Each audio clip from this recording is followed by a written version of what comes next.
Es-tu réellement un chrétien? Tu seras stupéfait par la proportion de personnes qui se considèrent être des chrétiens, mais en réalité qui ne savent pas ce que ça veut dire et qui ne le sont pas. Parce qu'être chrétien ne veut pas dire aller à l'église tous les dimanches. Être chrétien ne veut pas dire être né dedans. Et être chrétien ne veut pas aussi dire avoir un bon caractère, ni être une bonne personne. Ça ne veut pas dire cela. Être chrétien, c'est autre chose et je me propose de te le montrer dans cette vidéo.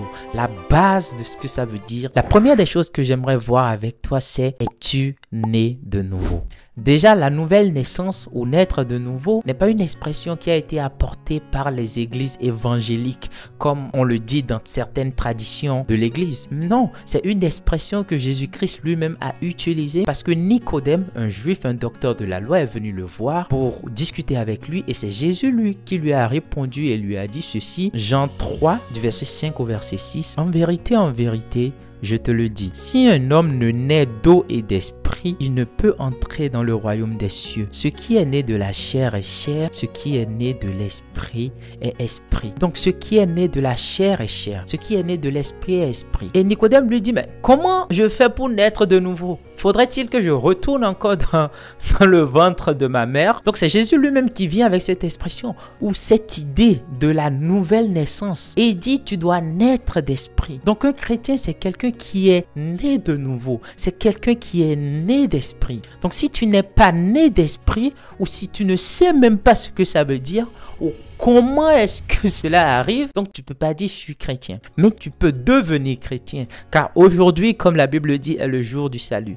Et dès que la connaissance vient, la réalité te vient. Donc si tu veux être chrétien, l'apôtre Paul a donné comment est-ce qu'on devient chrétien. C'est clair, c'est succinct, sans doute. Et ça, c'est dans Romains 10, verset 10. Si tu confesses de ta bouche le Seigneur Jésus, et si tu crois dans ton cœur que Dieu l'a ressuscité des morts, tu seras sauvé. Car c'est en croyant du cœur qu'on parvient à la justice et c'est en confessant de la bouche qu'on parvient au salut. Donc si tu n'es pas sauvé, si tu n'as pas accepté Jésus-Christ comme Seigneur et Sauveur, donc ça veut dire croire dans son cœur qu'il est ressuscité d'entre les morts, déclarer de sa bouche qu'il est ton Seigneur et Sauveur. Si tu n'as pas fait ces deux, d'une manière ou d'une autre, peut-être que toi, tu ne l'as pas fait dans une prière claire comme ça, mais si à un moment donné de ta vie, tu n'as pas dit de ta bouche, Seigneur Jésus, tu es mon Seigneur, mon Sauveur, tu n'es potentiellement pas sauvé. Donc, il vaut mieux le faire, le dire, le déclarer, parce que c'est quand tu le déclares de ta bouche, l'apôtre Paul le dit, que tu parviens au salut. Et quand tu crois dans ton cœur, tu parviens à la justice. Donc, la première des choses, c'est naître de nouveau. Maintenant, deuxième base, j'aimerais voir avec toi, quand tu fais ce que Romains 10, 10 a dit, qu'est-ce qui se passe en réalité? Quand tu crois dans ton cœur que Jésus est Seigneur et Sauveur et que tu le déclares de ta bouche, qu'est-ce qui se passe? Donc, premièrement, on va voir dans Jean 1, 12 à 13. Mais à tous ceux qui l'ont reçu, à ceux qui croient en son nom, elle a donné le pouvoir de devenir enfants de Dieu, lesquels sont nés, naissance encore, non du sang, ni de la volonté de la chair, ni de la volonté de l'homme, mais de Dieu. Donc, quand tu crois au Seigneur Jésus-Christ, il y a quelque chose qui naît. Et comme le dit Nicodème, est-ce qu'il faut retourner dans le ventre de sa maman? Donc ce n'est pas naître de chair, parce que Jésus a dit que tu dois naître d'esprit. Donc quand tu nais de Dieu, Dieu est esprit. La Bible dit que Dieu est esprit. Donc quand tu nais de Dieu, tu nais d'esprit. Ça, c'est réalisé par qui? C'est réalisé par ceux qui ont cru en Jésus. C'est pour ça qu'il dit ici, à tous ceux qui l'ont reçu, à tous ceux qui ont cru en son nom, elle a donné le pouvoir de devenir enfant de Dieu. Et ce sont ces personnes-là qui naissent de Dieu. Maintenant, comment est-ce que ça se passe? En réalité, tu dois savoir que tu es un être tripartite. Tu as un corps, tu vis dans un corps, tu as une âme et toi, tu es un esprit. Ce qui se passe quand tu fais ce que Romains 10 dit, c'est que ton esprit naît de nouveau. Il y a un esprit nouveau qui est implanté dans ton corps. Et comment ça se passe? Tu n'es pas la parole en fait. Donc la parole de Dieu que tu as entendue va venir en toi et va renaître ton esprit et recréer un esprit nouveau en toi.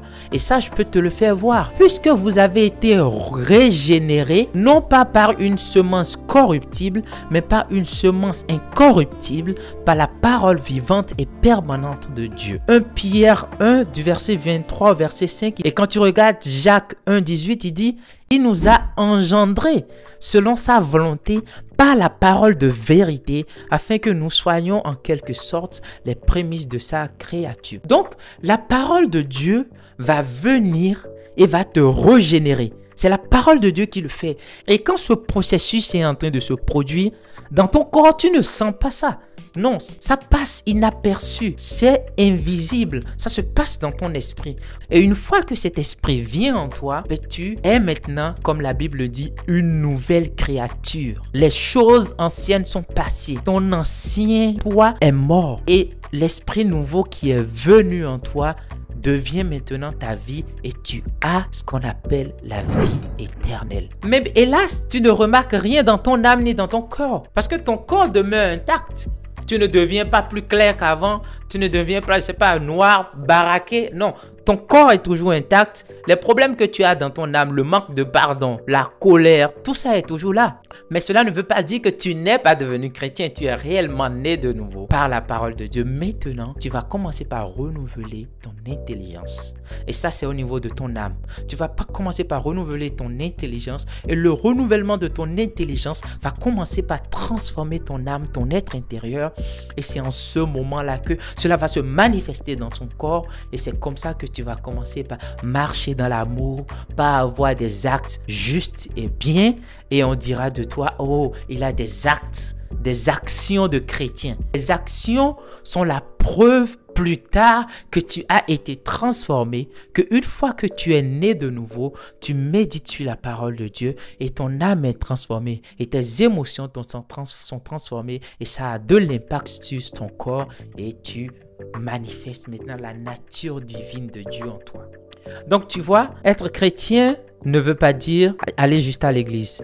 Ce n'est pas parce que tu es né dedans et que ton père est pasteur que tu es chrétien. Et s'il vous plaît, ne soyez pas aussi proches du salut en étant des personnes qui être à l'église, mais qui étant si proches auraient raté la croche, auraient raté le salut. Non. Si tu n'as jamais fait cet acte que l'apôtre Paul a indiqué, tu n'as jamais pris le temps de dire: oh Seigneur Jésus-Christ, je crois dans mon cœur que tu es ressuscité des morts. Et tu vas déclarer maintenant: Seigneur Jésus-Christ, je déclare que tu es mon Seigneur et que tu es mon Sauveur. Il faut le faire. Fais-le urgemment parce que le temps de la fin est proche. Et je ne veux pas que tu rates. Maintenant que tu as fait tout ça, tu vas commencer par méditer la parole de Dieu, par renouveler tes pensées, par changer ta façon de réfléchir et par remplacer cette façon par la pensée de Dieu. Une fois que tu commences par développer les pensées de Dieu, tu vas commencer par manifester la divinité de Dieu. Et Dieu va te donner la capacité. Que le Seigneur te bénisse abondamment et qui te donne de marcher dans la réalité de la vie chrétienne divine qui est en toi. Et que Dieu puisse manifester au travers de toi tout ce qu'il a prévu pour toi. La paix vraiment avec toi et à la prochaine. On se retrouve dans la prochaine vidéo. Salut!